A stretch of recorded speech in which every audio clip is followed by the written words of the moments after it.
তাহলে কেমন আছো তোমরা সবাই? অনেক দিন পর কথা হচ্ছে।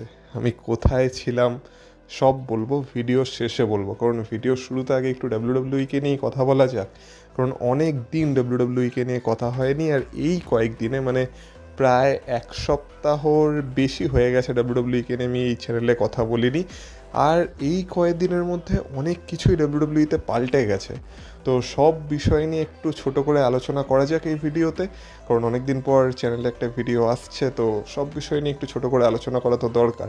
আর যেমন বললাম, আমি এতদিন কোথায় ছিলাম, কি হয়েছিল, সব বলবো ভিডিও শেষে বলবো। মানে যারা সত্যি জানতে চাও আমার সম্পর্কে, তারা তো এমনি ভিডিও শেষ অবধি দেখবে আমি জানি, তাই ভিডিও শেষে আমি সেই কথাগুলো তোমাদের সাথে অবশ্যই শেয়ার করবো। তাই ভিডিওটা পুরোটা দেখো, স্কিপ করো না, কারণ তোমরা দেখছো wrestle entertainer. So let's start the entertainment.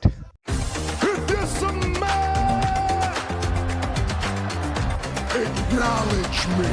Acknowledge me. You there, sitting at home. Acknowledge me. সবার প্রথমে কথা বলা যাক ফর্মার আনডিসপিউটেড ডাব্লিউডাব্লিউই চ্যাম্পিয়ন স্যামি জেনকে নিয়ে। মানে এর আগে আমি যে ভিডিওটা বানিয়েছিলাম সেই সময় আমি স্যামি জেনকে বলছিলাম কারেন্ট ডাব্লিউডাব্লিউই আনডিসপিউটেড চ্যাম্পিয়ন, আর এখন বলতে হচ্ছে ফর্মার ডাব্লিউডাব্লিউই আনডিসপিউটেড চ্যাম্পিয়ন। কারণ মাত্র 9 দিনের মাথায় স্যামি জেনের কাছ থেকে চ্যাম্পিয়নশিপ চলে গেছে। আর কার কাছে চলে গেছে? সিএম পাঙ্কের কাছে। তোমরা আশা করি জানো, আমি যে লাস্ট ভিডিওটা বানিয়েছিলাম সেখানে আমি বলেছিলাম যেহেতু শিকাগো থেকে হচ্ছে, তাই সেখানে সিএম পাঙ্কের রিটার্ন করার একটা চান্স আছে।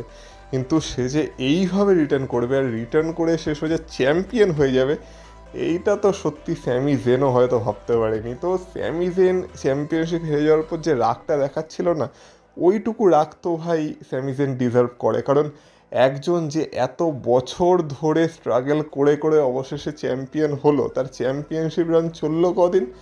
মাত্র 9 দিন। এবার দেখো, সত্যি কথা বলতে স্যামি জেনের মতো যেসব সুপারস্টাররা ডাব্লিউডাব্লিউতে আছে না, তারা অবশ্যই মাইক স্কিলে খুব ভালো হতে পারে, ইনরিং স্কিলে খুব ভালো হতে পারে, কিন্তু ওই যে ডাব্লিউডাব্লিউকে চালানোর জন্য একটা সুপারস্টারের মধ্যে যে কোয়ালিটিগুলো দরকার না, সেইখানে গিয়েই কোথাও না কোথাও ওই স্যামি জেনের মতো সুপারস্টাররা একটু ল্যাক পড়ে যায়।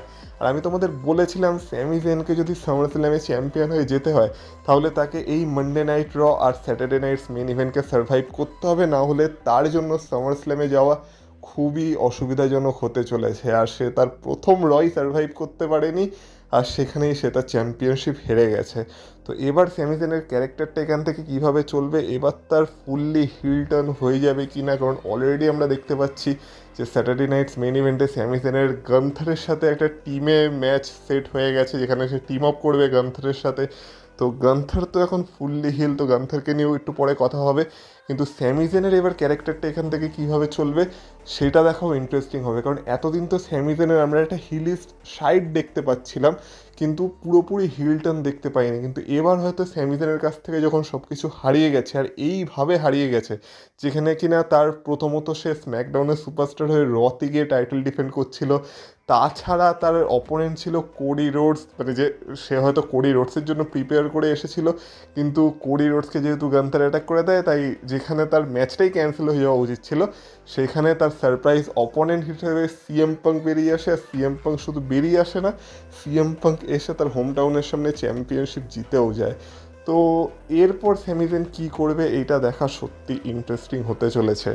আর সিএম পাঙ্কের কথা যখন হচ্ছেই, এই যে CM punk brand new undisputed WWE champion হয়ে গেছে, এবার খবর এরকমই আসছে যে সিএম পাঙ্কের এই টাইটেল রানটা না লম্বা চলবে। মানে এমন না স্যামি জেনের মতো কম দিনের মধ্যেই সিএম পাঙ্ক আবার চ্যাম্পিয়নশিপ হেরে যাবে।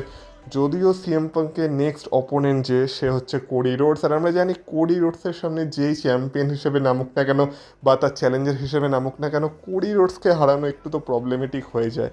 কিন্তু যেহেতু এখানে সিএম পাঙ্ক এখন চ্যাম্পিয়ন, তাই এইটা আশা করা যায় যে সিএম পাঙ্কের কাছ থেকে চ্যাম্পিয়নশিপটা খুব সহজে তো যাবে না, আর সিএম পাঙ্ক এই চ্যাম্পিয়নশিপটার সাথে অনেক কিছু করতে চলেছে। আর সত্যি কথা বলতে, স্ম্যাকডাউনের যে হাল চলছিল কিছুদিন, সিএম পাঙ্কের স্ম্যাকডাউনে চ্যাম্পিয়ন হয়ে আসায় স্ম্যাকডাউনের সেই হালটা একটু হলেও পরিবর্তন হতে পারে। আর যেমন স্ম্যাকডাউনের প্রতি কোনো ইন্টারেস্টই ছিল না আমাদের, সেখানে একটু হলেও ইন্টারেস্ট আমাদের জেনারেট হতে পারে যদি সিএম পাঙ্ক এই চ্যাম্পিয়নশিপটার সাথে ইন্টারেস্টিং কিছু স্ম্যাকডাউনে আমাদের দিয়ে দেয়। তো আর আমি আশা করতে পারি যে সিএম পাঙ্ক সেরকম কিছু একটা করবে বা অন্তত ট্রাই তো করবে, যাতে আমরা অন্তত সিএম পাঙ্কের জন্য স্ম্যাকডাউন দেখতে বাধ্য হই। এরকম পোটেনশিয়াল সিএম পাঙ্কের মধ্যে আছে, আর আমার মনে হয় CM punk as a champion আমাদেরকে ভালো মতোই কিছু ডেলিভার করবে স্ম্যাকডাউনে, আশা রাখছি আমি। আর যদি কথা বলা হয় গান্থারের, যে কিনা মাঝখানে টপকে পড়েছিল বলেই বলা যেতে পারে যে কোডি রোডস এই চ্যাম্পিয়নশিপ পিকচার থেকে কিছুক্ষণের জন্য সরে গেছিল। আর স্যামি জেনেরও ভাগ্য মানে ভালোও ছিল একদিকে যে কোডি রোডস সরে গেছিলো, আবার ওদিক থেকে খারাপও হয়ে গেছে যেহেতু সিএম পাঙ্ক তার বদলে চলে এসেছিল। তো গান্থার এখন কি করবে? তো দেখো, গান্থার যেটা রিসেন্টলি স্ম্যাকডাউনের এপিসোডে করেছে, সেখানে আমি তো গান্থারকে ফুললি সাপোর্ট করছি। মানে গান্থার নিক অল্ডিসকে স্ম্যাকডাউনের শেষে যেইভাবে অ্যাটাক করলো, এটা তো নিক অল্ডিস ডিজার্ভ করে। মানে তুমি ভাবো, তুমি তোমার অফিসে তোমার বসের কাছে গিয়ে বলছো যে আমার কি স্যালারি একটু বাড়ানো যাবে, আর সেখানে বস বলছে যে ঠিক আছে আমি দিনের শেষে ভেবে দেখবো। দিনের শেষে তুমি যখন বসের কাছে কথা বলতে গেলে এই স্যালারির বিষয়ে, তখন বস বলছে না তোমার স্যালারি তো বাড়ানো যাবে না, কিন্তু আমি তোমাকে একটা ছোটোখাটো বোনাস দিতে পারি। তখন তোমার রাগটা কেমন হবে? তো গান্থারের সাথেও সেটা হয়েছে। সেই বেচারা চ্যাম্পিয়নশিপের অপরচুনিটি চাইতে গেছে নিক অল্ডিসের কাছে, যে আমাকে প্রত্যেকবার স্ক্রু করা হচ্ছে, আমাকে ঠিকমতো কোনো চ্যাম্পিয়নশিপ ম্যাচে কম্পিট করতেই দেওয়া হচ্ছে না, নয় মাঝখানে কেউ না কেউ টপকে পড়ছে, নয় কিছু না কিছু হচ্ছে। তো আমার একটা প্রপার চ্যাম্পিয়নশিপ ম্যাচ দরকার, কারণ আমি সেখানে থাকার ডিজার্ভ করি। আর সেখানে নিক অল্ডিস এসে কী বলছে যে চ্যাম্পিয়নশিপ ম্যাচের কথা ভুলে যা, স্যাটারডে নাইটস মেন ইভেন্টে যেহেতু স্যামিজেনের সাথে ভুলভাল জিনিস হয়েছে আর তোর সাথেও ভুলভাল জিনিস হয়েছে, তো তোরা দুজন এক টিমে থাক, আর ওই দিক থেকে সিএম পাঙ্ক আর কোডি রোডস যারা কিনা সামার স্ল্যামে একে অপরের এগেনস্টে থাকতে চলেছে, তারা একটা টিম হয়ে যাক, আর তোরা তারপর দুজন মিলে ট্যাগ টিম খেল। তো এইটা যদি বলে, তারপর আর গান্থারের মতো সুপারস্টার অন্তত কী করতে পারে? কিন্তু এখানে একটা ইন্টারেস্টিং বিষয় হয়েছে, গান্থারকে আমরা বলি কেরিয়ার কিলার, কিন্তু এক্ষেত্রে গান্থার একজনের কেরিয়ারকে রিভাইভ করতে চলেছে।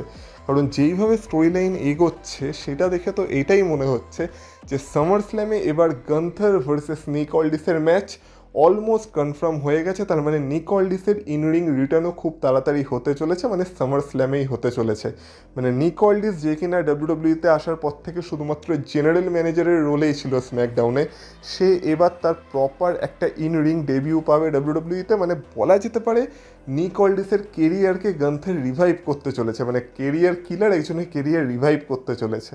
তো এই ম্যাচটাও ইন্টারেস্টিং হবে। আর নিক অল্ডিসকে ইনরিংয়ে দেখতেও যারা যারা মানে ইন্টারেস্টেড আছো তাদের জন্য এটা একটা মানে ভালো সুযোগ, কারণ যারা যারা নিক অল্ডিসকে টিএনএতে বা অন্যান্য প্রমোশনে রেসলিং করতে দেখেছো, তারা জানো ইনরিং কম্পিটিশনেও নিক অল্ডিস ভালো মতোই প্রদর্শন করতে পারে, আর সেটার জন্য গান্থার একটা পারফেক্ট অপোনেন্টও হতে চলেছে। তাই নিক অল্ডিস ভার্সেস গান্থার সামার স্ল্যামের একটা অবশ্যই ইন্টারেস্টিং ম্যাচ হতে পারে।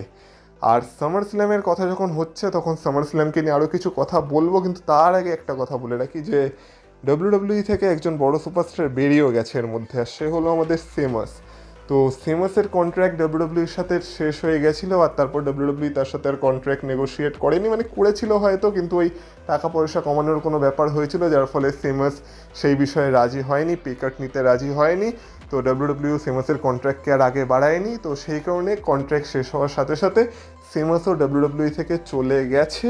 আর এখন সেমাস তার যে এক্স হ্যান্ডেল, সেইখানে একটা ইমোশনাল টুইটও করেছে, যেখানে ডাব্লিউডাব্লিউতে তার যে ফেমাস লাইনটা ছিল banger after banger after banger, সেটাকেই সে লিখেছে অনেকবার। আর তারপর সে ডাব্লিউডাব্লিউ থেকে নিজের বিদায় জানিয়েছে একটা স্যাড ইমোজির সাথে।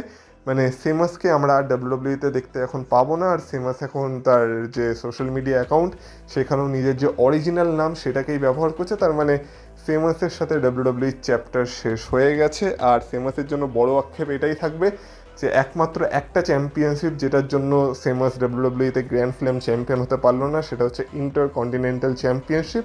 আর এই একটা চ্যাম্পিয়নশিপ সেমাস তার পুরো ডাব্লিউডাব্লিউ কেরিয়ারে, যেটা এত বছর ধরে চলছিল, সেখানে জিততে পারলো না।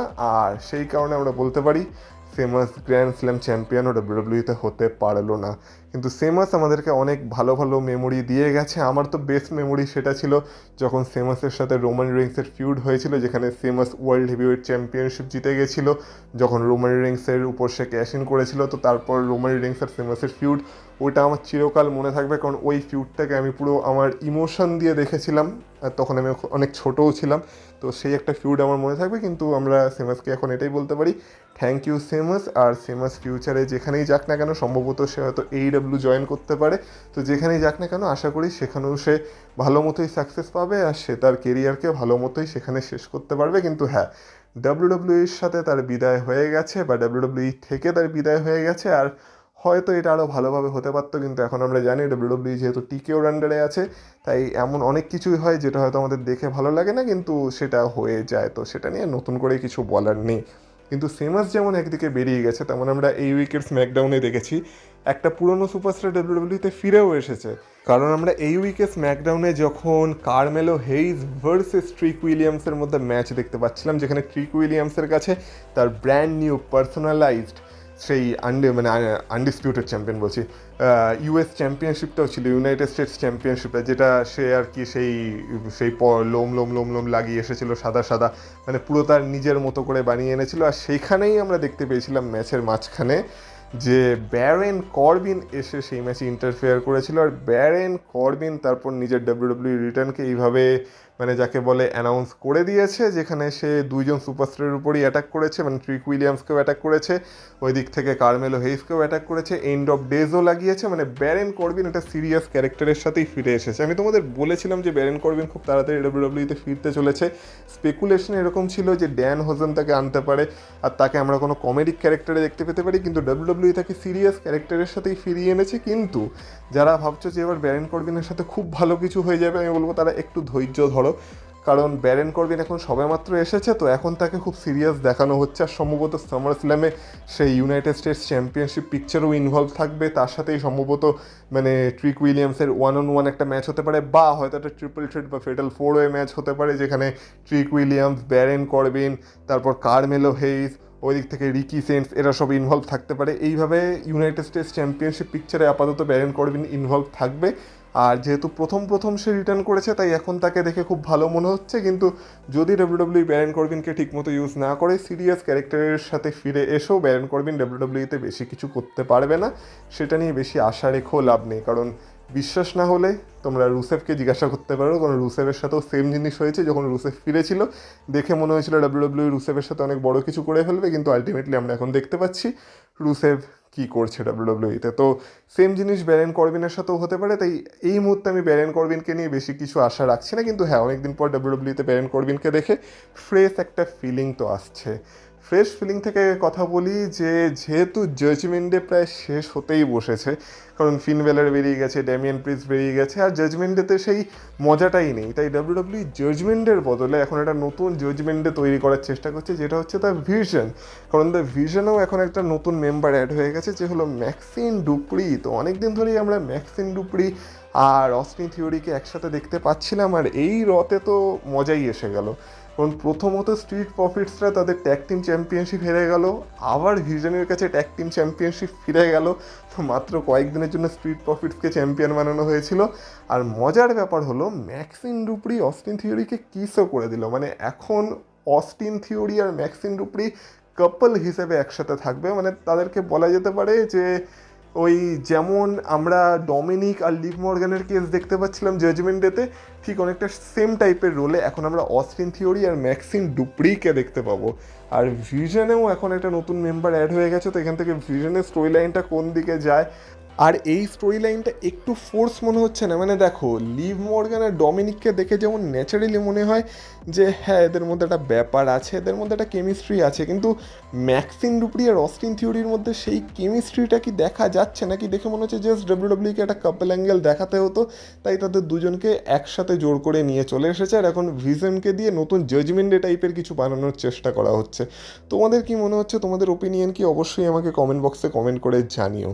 তো হ্যাঁ, এবার একটু সামার স্ল্যামকে নিয়ে ভালো মতো কথা বলা যাক। তো এই যে জোর করে জিনিসপত্রের কথা আমি বলছি, তো জোর করে তো একটা ম্যাচও সেট আপ করা হয়ে গেছে সামার স্ল্যামে, যেটা হলো সিএম পাঙ্ক ভার্সেস কোডি রোডসের ম্যাচ। কারণ দেখো, অন পেপার ম্যাচটা বিশাল বড় ম্যাচ, এটা অবশ্যই সামার স্ল্যামকে মেন ইভেন্ট করাও ডিজার্ভ করতো, যদি না রোমান রিংস, সেথ রলিন্স আর ব্রক লেসনার, ওবাফেমির হেলিনাসেল সামার স্ল্যামে অ্যানাউন্স হতো। তো দেখা যাক ডাব্লিউডাব্লিউ কোন ম্যাচটাকে আলটিমেটলি মেন ইভেন্টে রাখে, কারণ দু রাতেরই সামার স্ল্যাম হবে, মানে দুটো মেন ইভেন্টই হতে পারে। এবার এক্ষেত্রে তো কোডি রোডস আর সিএম পাঙ্ক অবশ্যই মেন ইভেন্ট ডিজার্ভ করে, কিন্তু তারা কি মেন ইভেন্ট পাবে এটা দেখার বিষয় হবে। কিন্তু এই ম্যাচটাকে যেভাবে সেট আপ করা হয়েছে, মানে সিএম পাঙ্ক নতুন চ্যাম্পিয়ন হিসেবে স্ম্যাকডাউনে বেরিয়ে এলো, সে অনেকজনের নাম নিল কিন্তু তারা কেউ বেরোলো না, আর বেরিয়ে আসলো কোডি রোডস, যাকে আমরা জানি যে সে আনডিসপিউটেড ডাব্লিউডাব্লিউ চ্যাম্পিয়নশিপ থেকে বেশি দূরে কখনোই থাকতে পারে না। আর তারপর বেরিয়ে এসে জাস্ট কোডি রোডস বললো যে আমি যখন চ্যাম্পিয়ন ছিলাম তুই আমার সাথে কথা বলতে এসেছিলি, আমি তোকে জিজ্ঞাসা করেছিলাম যে হোয়েন, তো তোর মধ্যে কি সেই দমটা আছে? তো সিএম পাঙ্কও বললো যে হ্যাঁ তুইও বল কখন তোর চ্যাম্পিয়নশিপ অপরচুনিটি চাই। তো কোডি রোডস বললো সামার স্ল্যামে চাই, সিএম পাঙ্ক বললো ঠিক আছে। তো এইভাবেই ম্যাচটা জাস্ট অফিসিয়াল হয়ে গেল। তো মনে হলো না যে এইটা কি হলো, এত সহজে সামার স্ল্যামের একটা ওয়ার্ল্ড চ্যাম্পিয়নশিপ ম্যাচ পেয়ে গেল, মানে তার জন্য কোনো কিছুই করতে হলো না। তো সেই কারণে, আর এটা শুধুমাত্র আমি কোডি রোডস আর সিএম পাঙ্কের ম্যাচের ক্ষেত্রে বলছি না, এই সেম জিনিস আমরা রোমান রিংস আর সেথ রলিন্সের ম্যাচের ক্ষেত্রেও দেখতে পেয়েছি। মানে সেথ রলিন্সে এসে রোমান রিংসের কাছে জাস্ট চ্যাম্পিয়নশিপ অপরচুনিটি মানে ডিমান্ড করেছিল, মানে চ্যালেঞ্জ করে দিয়েছিল যে তোর মধ্যে দম থাকলে তুই আমার চ্যালেঞ্জকে অ্যাকসেপ্ট কর, আর রোমান রিংসে অ্যাকসেপ্ট করে নিয়েছিল। তো এই যে সামার স্ল্যামের জন্য যে ম্যাচগুলো অ্যানাউন্স করা হচ্ছে সেগুলো খুব তাড়াতাড়ি অ্যানাউন্স করা হচ্ছে এরকম মনে হচ্ছে না। তো এটা কেন করা হচ্ছে? তো এটা নিয়েও একটা রিপোর্ট আছে যে জানা যাচ্ছে যে সামার স্ল্যামের যে টিকিট সেলিং চলছে না, সেটা খুব একটা ভালো চলছে না। মানে ডাব্লিউডাব্লিউ যেই পরিমাণ টিকিট সেলিং এক্সপেক্ট করেছিল সামার স্ল্যামের জন্য, যেহেতু সামার স্ল্যাম এই বছর 2 রাতের হতে চলেছে, তো সেই পরিমাণ টিকিট ডাব্লিউডাব্লিউ বিক্রি করতে পারছে না। সেই কারণে ডাব্লিউডাব্লিউ জাস্ট বড় বড় ম্যাচগুলোকে যত তাড়াতাড়ি সম্ভব তত তাড়াতাড়ি অ্যানাউন্স করে দিচ্ছে, যাতে এর ফলে টিকিট সেলিংয়ে ডাব্লিউডাব্লিউ একটু ফায়দা করতে পারে। আর রিপোর্ট তো এরকমও আছে যে যেমন রেসেলমেনিয়ার সময় আমরা প্যাট ম্যাকাফিকে দেখেছিলাম, তো সামার স্ল্যামের সময় এরকম প্যাট ম্যাকাফিকে হয়তো ব্যবহার করা যেতে পারে টিকিট সেলিংকে বুস্ট করার জন্য। তো ডাব্লিউডাব্লিউ নিজের হাত পা সব কিছু মারছে, সবভাবে ট্রাই করছে যাতে সামার স্ল্যামের টিকিট সেলিংকে বাড়ানো যায় বা সামার স্ল্যামের জন্য হাইপ তৈরি করা যায়। আর সেই কারণে আমরা দেখতে পাচ্ছি সামার স্ল্যামের যে কার্ডটা তৈরি হচ্ছে ধীরে ধীরে, সেটাও কিন্তু খুব ভালো তৈরি হচ্ছে, কিন্তু হাইপটা সেই লেভেলে জেনারেট হতে পারছে না। একটার কারণ হতে পারে যেহেতু সামার স্ল্যাম এখন অনেক দেরি আছে, এই মাসের একদম শেষের দিকে বা বলা যেতে পারে আগস্ট মাসের শুরুর দিকে সামার স্ল্যাম হতে চলেছে। আর বাকি হচ্ছে ম্যাচগুলো খুব তাড়াতাড়ি অ্যানাউন্স হয়ে যাচ্ছে, ম্যাচের কোনো স্টোরি আমরা এখনও দেখতে পাইনি, আর সেই কারণেই হয়তো এই মুহূর্তে হাইপটা কম আছে। আর আমি আশা করছি যেহেতু ম্যাচগুলো এত বড় লেভেলের ম্যাচ হতে চলেছে, Roman Reigns, Seth Rollins, Obafemi, Brock Lesnar, Cody Rhodes, CM Punk, তো এই ম্যাচগুলো সামার স্ল্যাম আস্তে আস্তে আশা করি আমাদের হাইপ জেনারেট করেই দেবে। তো এই আশাটা আমি সামার স্ল্যামের থেকে রাখছি। আর বাকি এবার কথা বলা যাক কালকে রতে কী কী হতে চলেছে, কিন্তু রকে নিয়ে কথা বলার আগে একটু আমাকে নিয়ে কথা বলি। দেখো, যেহেতু তোমরা আমার অডিয়েন্স আর তোমরা তোমাদের দামি সময় খরচা করে আমার ভিডিও দেখো, আর আমি জানি সময়ের কতটা গুরুত্ব আছে তোমাদের জীবনও, আর তোমরা সেখান থেকেই কিছুটা সময় নষ্ট করে আমার ভিডিও দেখছো, এই কারণে সত্যি আমি তোমাদের সবার প্রতি কৃতজ্ঞ। আর আমি জানি তোমরা আমার থেকে উত্তর আশা করছো যে আমি এতদিন কোথায় ছিলাম। তো দেখো, আমি এতদিন কোথাও ছিলাম না, আমি এতদিন এই কারণেই ভিডিও বানাতে পারিনি কারণ আমি শারীরিকভাবে সুস্থ ছিলাম না। তো দেখো, এই কয়দিনে না মানে আমার সাথে অনেক কিছু হয়ে গেছে, মানে হয় না একটার পর একটা বিপদ আসতেই থাকে। তো আমার সাথেও এই গত 1 সপ্তাহের মধ্যে এরকমই কিছু হয়েছে যেখানে আমি পরপর কয়েকটা শারীরিক সমস্যার সম্মুখীন হয়েছি। আমি সব কিছুর ডিটেলসে যাচ্ছি না কারণ সেটা নিয়ে আবার কথা বলতে গেলে এই ভিডিওটা অনেক বড় হয়ে যাবে আর বেকার চর্চা হয়ে যাবে। আমি জানি অত কিছুও তোমরা জানতে চাও না, কিন্তু আমি তোমাদের শুধু এইটুকু বলে রাখবো যে আমার অনেক কিছু সমস্যা হয়ে গেছিলো এই 1 সপ্তাহের মধ্যে, যেখানে আমার মাথা ব্যথা থেকে শুরু করে চোখের সমস্যা, এমনকি পেটের সমস্যাও হয়ে গেছিলো, যার ফলে আমাকে হসপিটালেও যেতে হয়েছিল। আর এখনও তোমরা বুঝতে পারছো এই ভিডিওতেও আমি খুব ধীরে ধীরে কথা বলার চেষ্টা করছি, অতটা এনার্জির সাথে আমি কথা বলতে পারছি না। আর মাঝখানে অবস্থা এমন হয়ে গেছিলো যে আমি কথা বলতেই পারছিলাম না বা কথা বলার মতো শক্তিই আমার মধ্যে ছিল না, বা সেই অবস্থাতেই আমি ছিলাম না। তো যেখানে আমি কথাই বলতে পারছিলাম না সেখানে ভিডিও বানানো তো অনেক দূরের বিষয়। আর তাছাড়াও আমার কাছে কোনো টিম নেই, আমি যা করি মানে ভিডিও রেকর্ড করা থেকে শুরু করে ভিডিও এডিট করা, আপলোড করা, সব কিছুই নিজে একা একা করি। তার জন্য তোমরা দেখতেও পাও মাঝে মাঝে ভিডিও অনেক লেট আসে, কারণ সব কিছুই আমাকে একা হ্যান্ডেল করে তারপর সেটাকে আপলোড করতে হয়। তো সেই কারণে এই সব কিছু এই কয়েকদিন করা আমার পক্ষে একদমই পসিবল ছিল না, আর সেই কারণেই আমি এই চ্যানেলে কোনো রকম কোনো ভিডিও বানাতে পারিনি। হ্যাঁ, তোমরা বলতে পারো সেটা হয়তো আমার একবার জানিয়ে দেওয়া উচিত ছিল, কিন্তু আমি দেখেছি আমি এর আগেও বহুবার যখন হয়তো এরকম জ্বর, সর্দি, কাশি বা এরকম বিভিন্ন শারীরিক সমস্যার সম্মুখীন হয়েছি তখন আমি জানানোর চেষ্টা করেছি, সেখানে অনেকেই কমেন্ট করে বলো যে আমি নাকি বাহানা বানাচ্ছি বা আমি নাকি জাস্ট মানে অলসতা করছি বা ভিডিও বানাতে ইচ্ছা করছে না বলে এরকম জাস্ট অজুহাত দিচ্ছি। তো সেই কারণেই ভাবলাম যে থাক, এই মুহূর্তে এখন জানানোর দরকার নেই। আবার যখন আমি ভিডিও বানাতে সক্ষম হব আর যখন ভালো মতো ভিডিও বানাতে পারবো বা এবার সেই শক্তি আবার ফিরে পাবো, তখন এই বিষয়টা নিয়ে তোমাদের সাথে অবশ্যই আলোচনা করব বা তোমাদের জানিয়ে দেবো। কারণ তোমরা এটা জানার ডিজার্ভ করো, মানে যাদের জীবনের মূল্যবান সময় নষ্ট করে আমার ভিডিও দেখছে, আমি আশা করি যে তারা আমার থেকে এই উত্তরটা শোনার ডিজার্ভ করে বা তারা আমার কাছে এটা জানতে চাওয়া ডিমান্ড করতে পারে যে আমি এতদিন কোথায় ছিলাম বা কেন ভিডিও বানাইনি। আর এটা তোমাদের অধিকার, তোমরা অবশ্যই জিজ্ঞাসা করতে পারো। তাই আমি তোমাদের আগেই জানিয়ে দিলাম যে তোমাদের সবার কাছে সরি।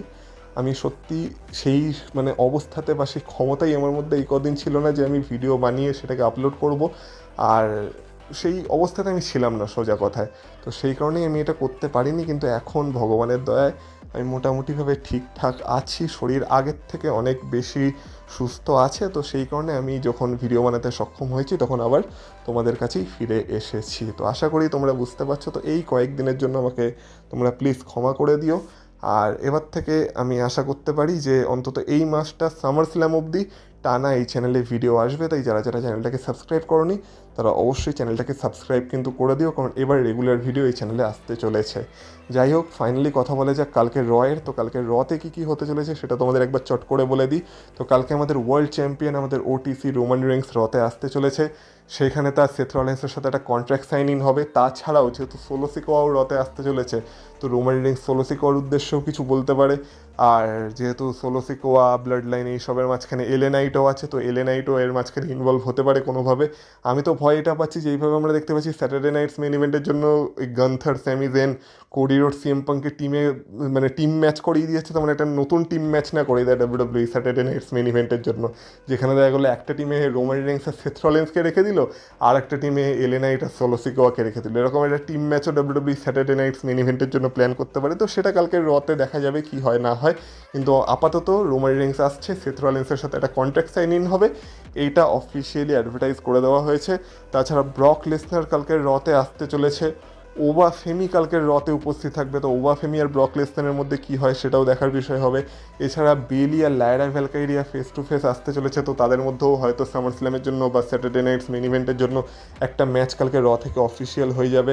এছাড়া ইও স্কাই ভার্সেস রকজেন পেরেজের মধ্যে কালকে আমরা ম্যাচ দেখতে চলেছি একটা।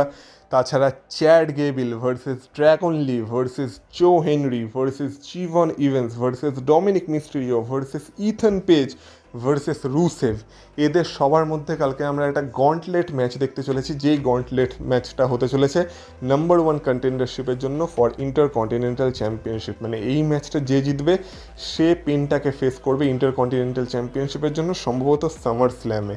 তো এই একটা বড় গন্টলেট ম্যাচ কালকে রয়ের জন্য অ্যাডভার্টাইজ করা আছে। তো দেখা যাক এই ম্যাচে কে যেতে। যদি আমার প্রেডিকশনের কথা বলো, আমার মনে হচ্ছে না হয় চ্যাড গেবিল, আর না হয় মানে চ্যাড গেবিলেরই জেতার সম্ভাবনা সব থেকে বেশি, আর না হলে হয়তো ইথান পেজ বা রুসেভের মধ্যে কেউ এই ম্যাচটা জিততে পারে। তো আমার প্রেডিকশন চ্যাড গেবিলের সাথে থাকছে, কিন্তু দেখা যাক কে হয় number 1 contender for Intercontinental Championship আর পেনটাকে কে ফেস করে। তো তোমরা বলো তোমাদের এই ভিডিওটা কেমন লেগেছে। ভিডিওটা ভালো লাগলে ভিডিওটাকে অবশ্যই এটা লাইক করে দিয়ে যেও। চ্যানেলে নতুন হলে যেমন বললাম চ্যানেলটাকে অবশ্যই সাবস্ক্রাইব করে দিয়ে যেও, কারণ এবার থেকে আমি এই চ্যানেলে রেগুলার ভিডিও বানানোরই চেষ্টা করবো অন্তত সামার স্ল্যাম অবধি। তাছাড়া তোমরা যদি আমাকে ইনস্টাগ্রাম আর ফেসবুকে ফলো করতে চাও, তার লিঙ্ক তোমরা পেয়ে যাবে এই ভিডিওর ডেসক্রিপশনে। তো সেখান থেকে তোমরা আমাকে ফলো করে আসতে পারো। তোমাদের গুরুত্বপূর্ণ মতামত এই সকল বিষয়ে অবশ্যই কমেন্ট বক্সে কমেন্ট করে আমাকে জানিও। আর ভিডিওটাকে পারলে হাইপ করে দিও, অনেকদিন পর ভিডিও আসছে, তাই ভিডিওটা পারলে একটু হাইপ করে দিও, পারলে একটু শেয়ার করে দিও। আর ভিডিওটা ভালো লাগলে অবশ্যই ভিডিওটাকে লাইক করতে তো ভুলোই না। তাহলে তোমাদের সাথে কথা হবে আবার পরের ভিডিওতে। ততক্ষণ তোমরা ভালো থেকো, টাটা।